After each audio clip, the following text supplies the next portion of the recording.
Welcome to Houston Sports Talk with your host, Robert Land. Thanks for checking into the best Houston sports podcast, part of the National Bleav Network, and joining me to talk about a disgusting and despicable NBA draft lottery is Rockets analyst and co-host of the NBA Draft Podcast, Upside Swings, Cooper Klein. And Coop, even if you don't believe in conspiracies, this whole flag to the Mavs scenario is just a black eye on the NBA because complete idiocy gets rewarded. That sucks. It fits a very distinct theme of NBA front offices. Some people are just able to fail upwards as much as they want. You know, once you get that in with the league, you can fail as much as you want. I tend not to be one that believes in conspiracies. I try to think I'm a grounded, logical, reasonable person. I mean, your first reaction, you see the Mavs get the number one pick after, you know, what happened earlier this year. Everything just stinks. I'm not going to sit here and promote conspiracy theories, but it's hard not to be like actually upset about it. And then, you know, Spurs get the number 2 pick, a team that does not need any more help from the NBA, but cannot seem to actually get value out of its own picks. So it was not a good time. It was not a good time watching the draft lottery last night. Yeah, I mean, it's not something that I thought about, but somebody brought it up. It was right after the Pelicans trade Anthony Davis to the Lakers, of course, and then they get, as seemingly a reward, they get Zion right after that trade. And that was not the odds-on favorite. There was another trade that the Pelicans didn't make because the league stepped in with Chris Paul. And then I think it was right soon after that, the Anthony Davis trade. I don't know. There's a couple of these that have happened over the years. And, you know, it's like, I wouldn't say it if they didn't just make a trade to the Lakers. I mean, it's the Laker thing where it gets real fishy because, you know, we can say, oh, the Mavs is a big market, and it is, but we don't see Texas big market teams get rewarded, you know, by national guys or anything. You know, it's just like, who cares about the Texas bigger market? So I just thought that was what really sucked about it because it does look fishy. 1.8% chance. Let's remind everybody, 1.8% chance. That's crazy. Doesn't matter how much of a, you know, the lottery exists for a reason, all this stuff. It doesn't matter, you know, oh, they'd be complete, you know, the accounting firm would be complicit in fraud. I don't care. It's so fishy. It just stinks. But I have a few friends, sad to say, that are Mavs fans, and it was nice to see them be happy about basketball for once since the Luka trade. As much as it sucks, as much as it's like, I hate the Mavericks as our rival, they deserve a little bit. Some of those fans do. The front office doesn't. I still hope Nico Harrison gets fired. Their ownership group is awful. It's nice to see them get thrown a bone after the hell they've been put through, even if it hurts me. I have a hard time having any sympathy when you've had 25 years of Dirk Nowitzki and Luka. I mean, every franchise would give their eye teeth for that. That's the flip side, is they've been so spoiled that it feels so much worse that they got Luka traded. Yeah. It reminds me as a Texan fan, it's like, oh, you got Peyton for all like 15 years. Well, you couldn't get past Peyton for about 15 years. And then boom, right after they lose Peyton, they're terrible, but legit terrible, not Mavs 14th worst team in the NBA terrible. And then you get Andrew Luck. And so for 20 straight years, the Texans are facing those two quarterbacks. It's kind of reminds me of the same thing. And also, this could not be a worse scenario for the Rockets, the way this whole thing played out. 2 hated division rivals get the 1 and 2 in the draft. Not only did the Mavs get flagged, but the 2029 Mavs first round pick just got devalued slightly. If you forgot, the Rockets, they've got the best of the Suns, Mavs, and their own first rounder. Hopefully I got that right. Meanwhile, the Spurs got a valuable piece in a potential Giannis package. And Cooper, this might sound crazy, but you'd almost rather that the Spurs got the number 1 pick and the Mavs got 2, because it probably takes the Spurs out of the Giannis sweepstakes, and Dylan Harper would not change that Mavs pick swap value. In a weird way, you almost wish it was reversed. I see the argument. It's sort of draft pick gerrymandering. You know, you stack all of the good players on one team, And, Flag is not going to be as good as Giannis for at least a few seasons. So you get a few seasons of grace there. Something I do think is that I think the Spurs are kind of trapped between a rock and a hard place. The Spurs assets outside of Wemby are not particularly good. They have the second pick, and that's a good asset, but they have a lot of negative value contracts, a lot of overpaid players. I think Stephon Castle is a pretty overrated player. We don't have to fully dig into that here, but they have a lot of guys who just don't carry positive value around the league unless a team loves a certain player. Even Dallas, they're trapped with kind of they only have two young players on that whole roster, Lively and Flag, who could maybe, keep them a little younger. But other than that, it's a bunch of aging, injury-prone veterans. And there's a world where Flag is, having to play without Kyrie, without AD, maybe Lively's hurt. So basically playing like the end of season Mavs by, January or February, because that team is just so volatile. I see your argument, but I think that you can see it either way. It sucks that they're getting all this value, but the Spurs Giannis trade package got better, obviously, and that's a bad thing. I still don't think that they can beat us in a Giannis trade package if we decide to put up a Şengün or another one of our, very actual plus value players. Okay. And that's what I want to speak to, what you just talked about, because what happened in this draft is why I've insisted the Rockets have the best trade package for Giannis. We just saw Charlotte, Utah, and the Wizards tank with their own picks and get screwed. Tanking under this lottery system is Russian roulette.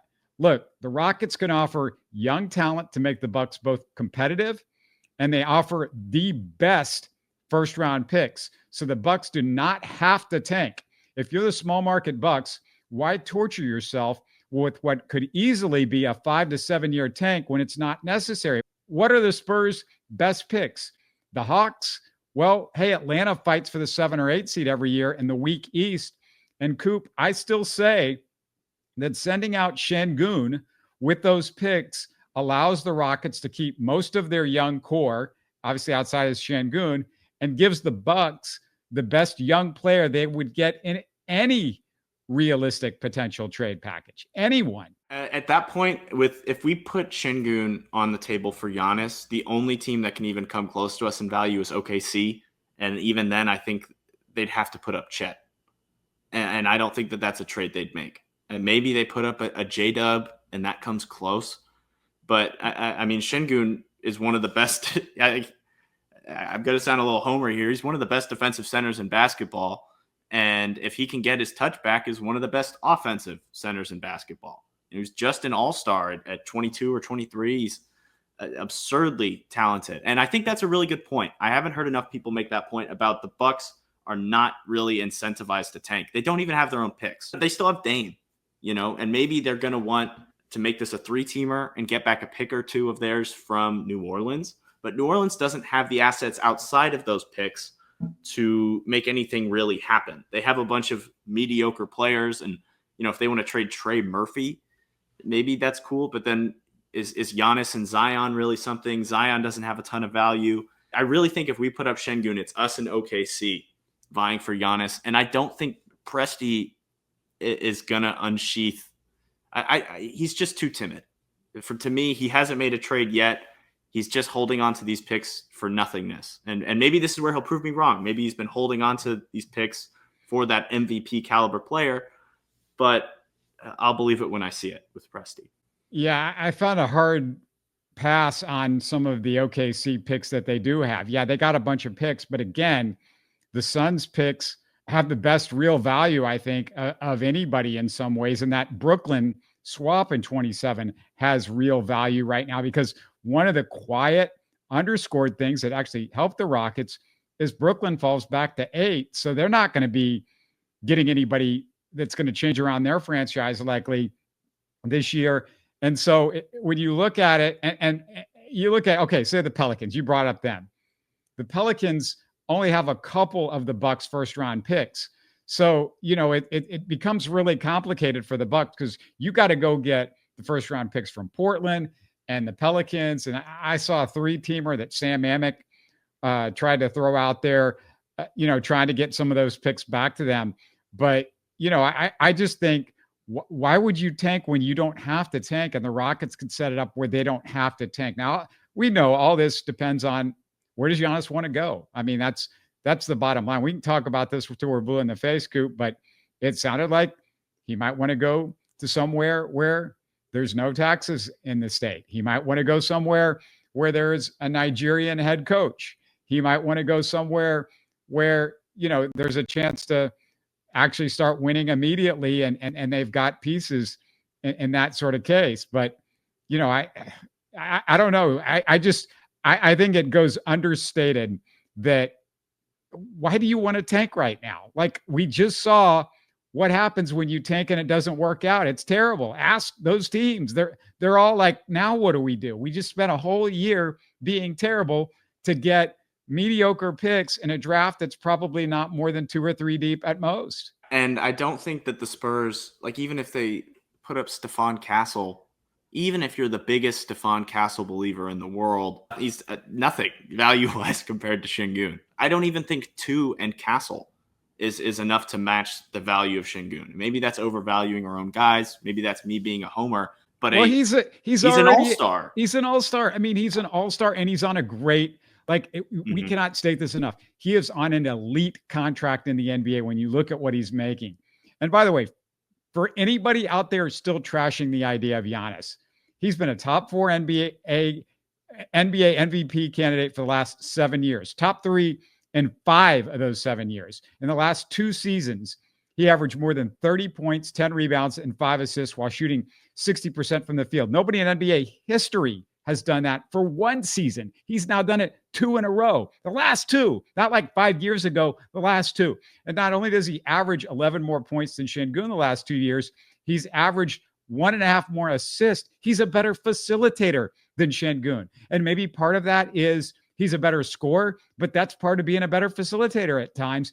And that's on a team with less talent around him than the Rockets. Believe it or not, the Bucks are less talented than the Rockets. I know we don't have any shooters. The Bucks don't have a lot of good shooters either. He's 6 years younger than Durant without the history of major injuries that Durant have. He doesn't have the mileage you would think, because in his last 7 seasons, he's never averaged more than 35 minutes a game. LeBron James averaged 35 or more minutes in 16 seasons. Giannis has always played at least 2/3 of his regular season games throughout his career, usually playing over 75% of the games. He's also become an elite mid-range shooter this year. You're like, oh, he's not going to age well. Well, no longer the case. 48% from 10 to 14 feet compared to Şengün, 40%. Compared to Jalen, 30%. He is an elite mid-range shooter now, Cooper. I mean, that's what I'm saying. Like, you can't trash this guy. Yeah, he's also, I mean, pound for pound, for my money, the best or second best advantage creator in basketball. I think Şengün's biggest advantage on offense is that he's like top 10 or 15 advantage creator in basketball. And Giannis is also one of the best passers in the league. Maybe he's a simple passer. Maybe he's just a kick out guy. But I swear you and I have been talking for years. Can we get Şengün to learn how to make a kick out pass? Can we initiate some drive and kick, get him into the post, and really start an offense from there instead of just, hey, let Şengün go score. Hey, make an interior pass. Giannis is just a far more effective player. And as much as I love Şengün, I'm sitting here gushing about him. He's one of my favorite players on the team, in the league. Giannis is just better. Giannis will be better. And I don't know if there's a world where Şengün gets to current Giannis, who also won Defensive Player of the Year a few years ago. He is one of the best defensive players in the NBA. You know, you have the chance to pair him with another Defensive Player of the Year candidate in Amen and a great defensive coach. That is just, you have to take that shot. A top 3 player in the NBA does not become available very often. And it doesn't matter about the fit. You have the requisite talent and you have the assets to go get him while maintaining that requisite talent. You have to take that swing, especially when your package is so good. And you could say Giannis has slipped a little bit in the last couple of years as a defender, but even his slippage is still better than Şengün. And I still say he's going to be better than Şengün for the next 3 or 4. It's going to be a while before you see the downturn that I think a lot of people just assume is going to happen really soon, even though he's only going to be 31 next year. And one of the things I want to do, Cooper, is we got to talk about the Rockets draft targets and maybe a new trade target in a second. But before we roll on, I just want to remind everybody that even though the Rockets season is over, the NBA playoffs are still a chance to score big. Every three-pointer and buzzer beater is a chance for you to win at my bookie. Place your bets live as the action unfolds. And are you feeling confident? Well, lock in your winnings early with our quick cash out option. Never miss a chance to turn your basketball knowledge into real cash. And hey, are you new to my bookie? Sign up today with promo code MM50. It's on the screen and it's also in the description. Instantly boost your first deposit. If you deposit $50, my bookie tosses in an extra $25. If you deposit $100, get a $50 bonus. More action, more excitement, more chances to win during basketball's intense playoff season. And you got to say, this has been intense. Plus, when the games wrap up, keep the winning streak alive at MyBookie's Casino with slots, blackjack, roulette, and more. The thrills never stop. Bet anything, anytime, anywhere, only with MyBookie. All right, Cooper, you love sharpshooter Knueppel. So I see the mocks, and they have him much higher than 10th, where the Rockets are going to be picking. Could you or would you move up to the Wizards or say the Jazz pick at 5 or 6 if you offered them your pick and either Cam Whitmore or Reed Sheppard? What do you think? I'm a Reed Sheppard believer, so I don't know if I'd do that. But I do think Khan is a better prospect than Reed. As much as I am in on Reed, the size difference and the handle difference especially has me higher on Khan. I think Reed's a better shooter and a better off-ball player, but I also don't have that much faith in our offensive coaching long-term, and Khan is a far simpler player to build around. He's easy. The translation is easy. He can do some off the dribble attacking. I think he slots in at the 2 or the 3 super cleanly. My friend who is a really solid shooting analyst who I podcast with, Bryce Hendrick, referred to him as the best shooting prospect he's ever seen, which I don't think is a lie. I mean, maybe Brandon Miller gets up there. As a prospect, I really liked Grady Dick. A guy like Tre Johnson also in this class. Maybe those guys get up there, but Khan is so solid and is just so strong that he can't be bothered, right? And he has the range because of that lower body strength that he is so unassailable as a shooter. He's just such a great decision maker as well. I think that especially if you can move up for 10 and Cam, that is clean value. That is so easy. You do that every single time. I would even do it for Reed. If they said you have to do it for Reed to move up and get Khan, I think Khan could start for us as soon as next season. If you trade Jalen Green, even if you don't get – if you just cut Jalen Green from the roster, I think Khan could start in his spot and do a pretty good job. He wouldn't, be perfect. He's not going to be a superstar or anything, but he is the kind of guy who starting lineups need. I think he's going to play a role on an NBA team early, and those are the kind of guys who have much higher potential. We like to talk about potential as this sort of nebulous thing where it's like, oh, because he doesn't do anything now, his potential is so much higher because he's a mystery box. But with a guy like Khan, you see that he doesn't have to get that much better to reach star level outcomes.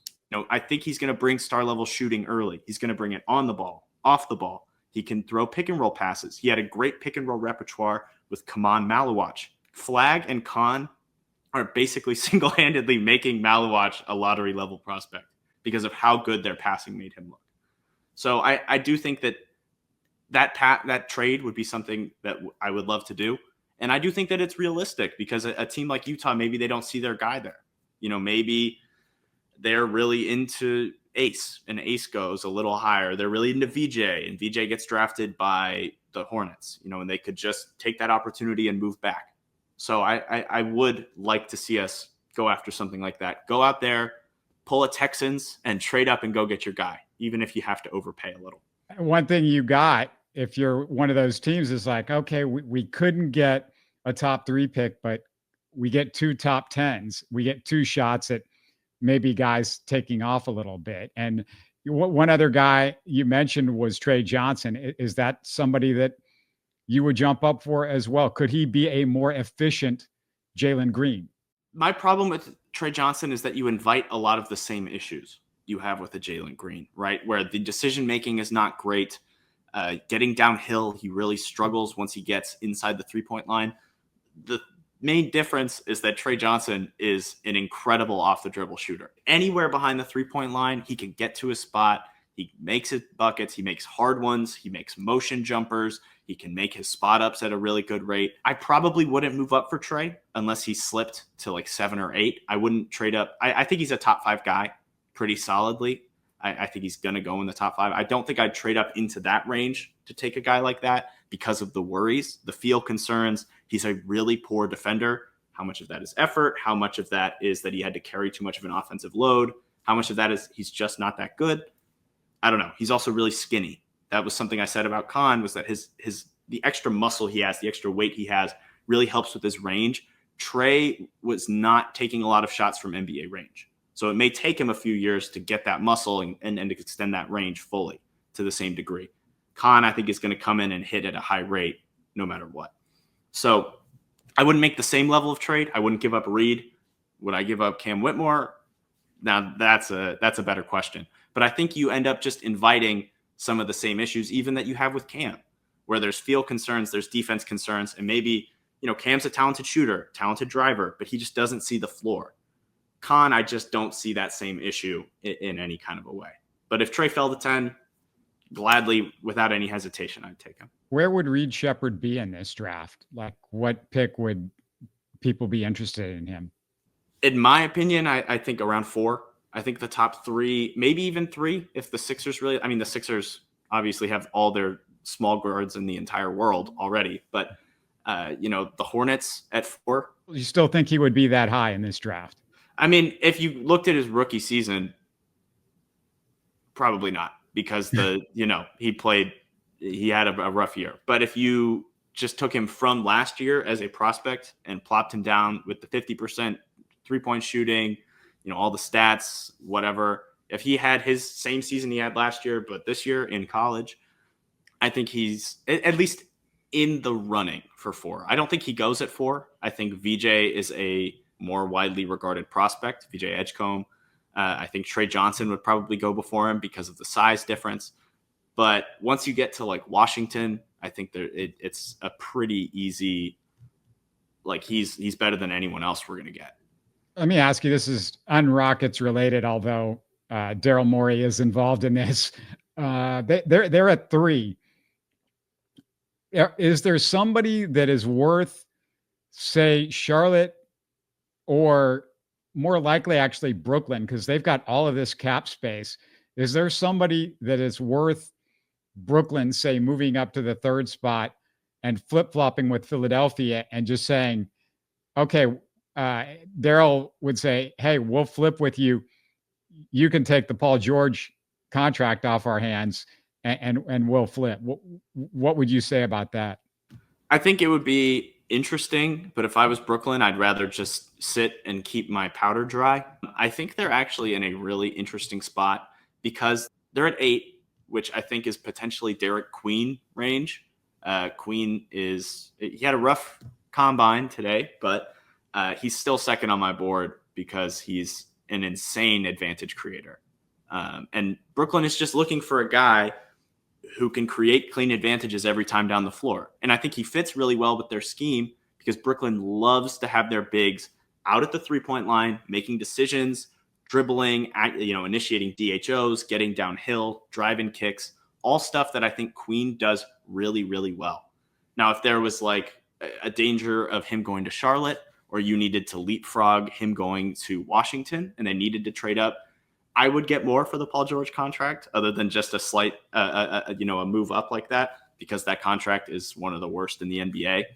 But I think you could get it from Daryl because he's kind of in a rough spot where he still wants to keep his job. But I do like that in theory if they have a guy who they really want to go after. But I would also just be fully content to sit back, take Queen, or even like a Colin Murray Boyles, who's not someone I love, but I think is a really great DHO operator in a way that they just need a guy who can get Cam Johnson into his spots. They ran an entire offense based off of Cam Johnson, DHOs, and Keon Johnson getting downhill.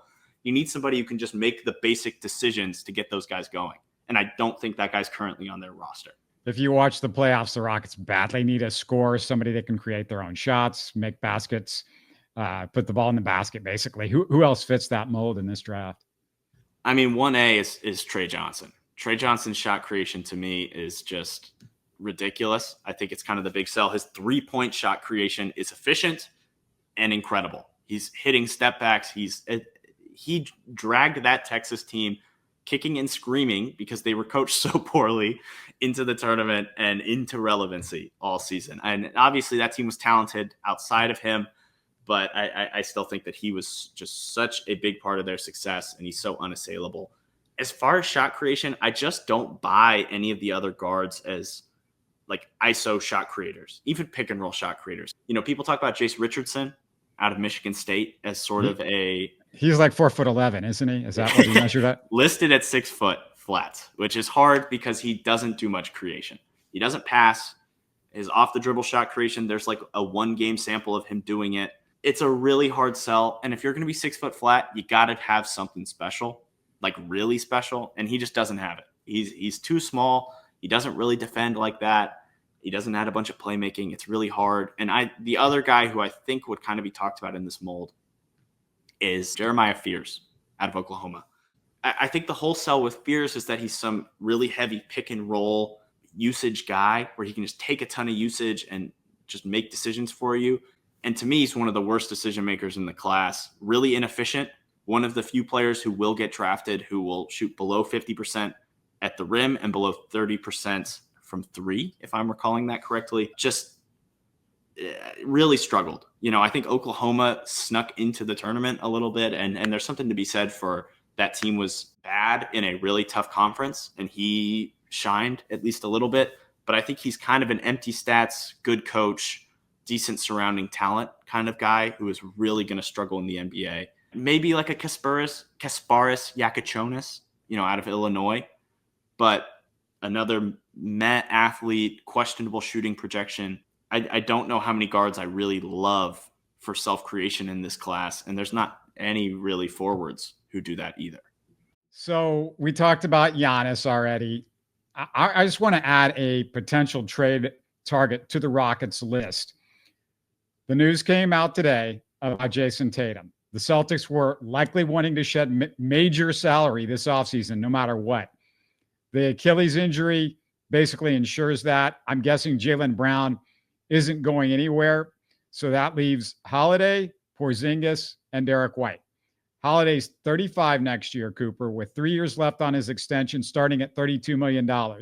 That's too expensive and a tough sell to maybe any team. So I don't know if they're getting rid of Holiday. Not sure Porzingis is an easy sell at $30 million next year. Like you count on him for 3 games. I don't know. Like he barely plays anymore. $30 million for Porzingis. Maybe they can get rid of him and just have somebody take him off their hands. But I don't know. Like they would have to give up picks to do that. So Cooper, what do you think of 31-year-old Derrick White in a maybe 3-team deal that sends out Jalen Green to Brooklyn? Because I think Brooklyn can take back whatever. They're not close to the cap. Boston, I think they're so over.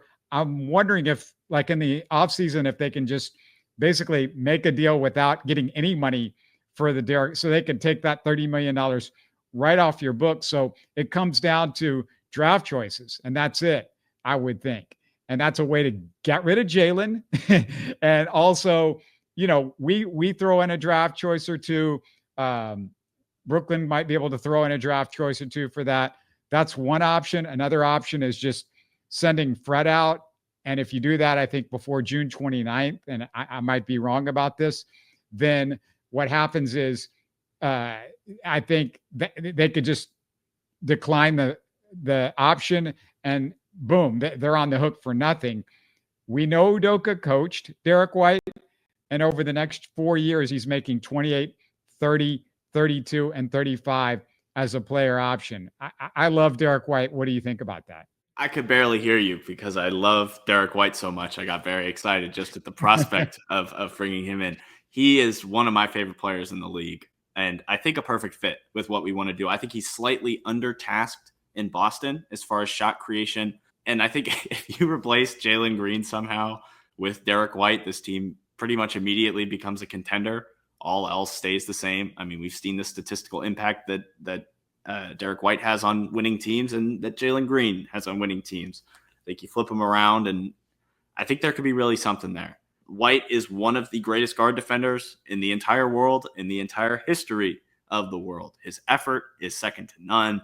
He is everywhere, and the offense is insane. Even if the shot isn't falling to the degree it was last season, he's still one of our better shooters and one of our better creators. Good size. I think you can play the 1 or the 2.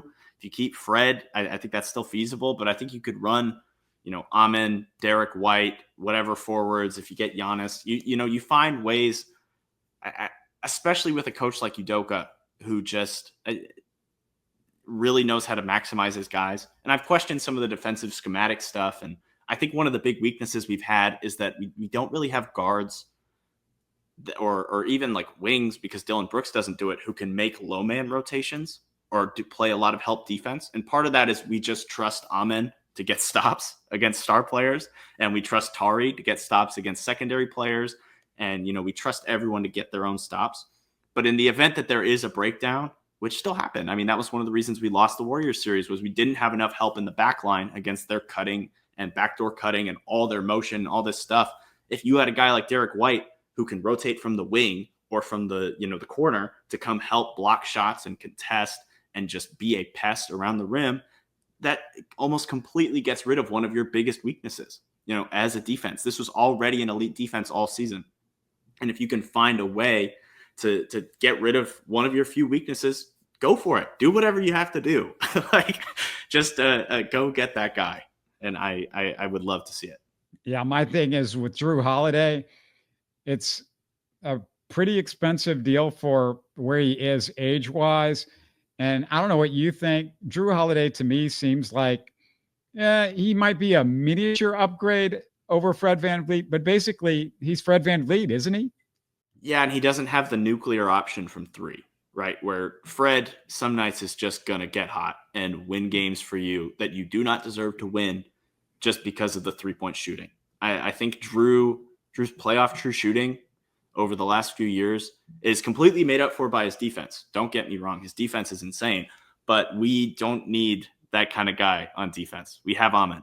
Derrick White, I think, brings more on the offensive end, and you still get that level of defensive production from him. Yeah, and we have a Holiday, so you only, I think, need one Holiday. Well, they're like inverses. The Aaron Holiday experience is nothing like the Jrue Holiday experience. So, by the way, we're going to do a show where we talk about some of the other Rockets trade targets. Maybe they could go after this offseason beyond, Giannis and Durant. I know that's going to get a lot of the heat, but just in case those deals don't happen, there might be some other guys that aren't the sexy picks and not even a Derrick White style pick, but as far as player, but they're still guys that I think the Rockets could use to improve. And if you have ideas that maybe we should look into for those guys before we do that show, put it in the comments, because we want your Rockets takes, and let me know in the YouTube comments what you think. You can support us and also get updates on every show that drops by subscribing on YouTube. Give us a thumbs up and listen while you're out and about with your favorite podcast app. He is Ali_oop_coop. Are you guys still pumping out content for Upside Swings? I think you were just doing something, right? Yeah, we just did our draft lottery reaction. It was kind of sad because one of my friend Bryce, who I was talking about, is a Jazz fan, and he's upset that they fell. But we have a YouTube. I've shouted that out. It's a lot of fun. I think we're going to have a lot more fun stuff coming out on the YouTube. That's been something that we've kind of struggled to do over the last few years. The podcast is very serious. We're trying to keep ourselves very intellectually honest, and we're not going to just pander, but I think with the YouTube, we're able to find a space where we're more able to enjoy ourselves, create fun content, and keep it going. in ways that people actually care about, that aren't just us recording 4-hour podcasts on and putting them out on Spotify. So I check out our YouTube, check us out on Apple Podcasts, Spotify, whatever. We have a podcast coming out, I think, next week on Noah Essong, 6'9" Frenchman forward, who I would be interested in the Rockets drafting. They're at 10. And we do also have some other podcasts on guys like Klein, Tre, guys we talked about here, not as in-depth, but if you are interested in those guys, you can check out our podcasts on them individually. Yeah, I would tell you how to pronounce Noah's last name, but my French is not what it used to be. It's real interesting to me that, the Rockets have so many options this offseason. So it's going to be fun to see which direction that they go. And, you just hope that Giannis doesn't end up with the Spurs, because I think that would be sort of worst case scenario, because you're also going to be fighting these other teams in the Western Conference that are going to get better, like the Lakers. I assume they're going to add some pieces to what they're going to have around Luka. So expect that as well. Hey, I can't tell you how much I appreciate you doing this right after the lottery. And I know you've got the other show that you were trying to do. So just really appreciate you doing this for us. And hopefully the Rockets can do something and make us forget about Cooper Flagg being in Dallas. Yeah. Thanks again for having me on. It's always a great time. And, I'm very excited for this Rockets offseason. It feels like this draft is the first one that there's infinite options. We're kind of limited when you're picking top 3 to, there's only a few guys who are mocked in this range. You can't see risers. There's not really fallers in the same way. So I'm really excited about this 10th pick, because this is also exactly where the draft opens up and becomes, it feels like there's a pretty clear-cut top 9 or 10. And at 10, you can just go get your guy. You can move up, you can move down. It's a lot more realistic in that range. Sounds great. And I also want to I forgot to remind our listeners that, hey, we're going to have on Sean Bajani to talk some Texans and maybe some Astros Thursday, my old partner who's over at Sports Radio 610. So check that out on Thursday. We're going to have some more Rockets content coming down the road. So keep an eye out for that. You're listening to Houston Sports Talk. Hey, don't forget to support us by subscribing and commenting on YouTube. You can always listen to us on Spotify, Apple, or your favorite podcast app. Tell your friends about us and share our show links on social media. Spread the word, everybody. Thanks for listening.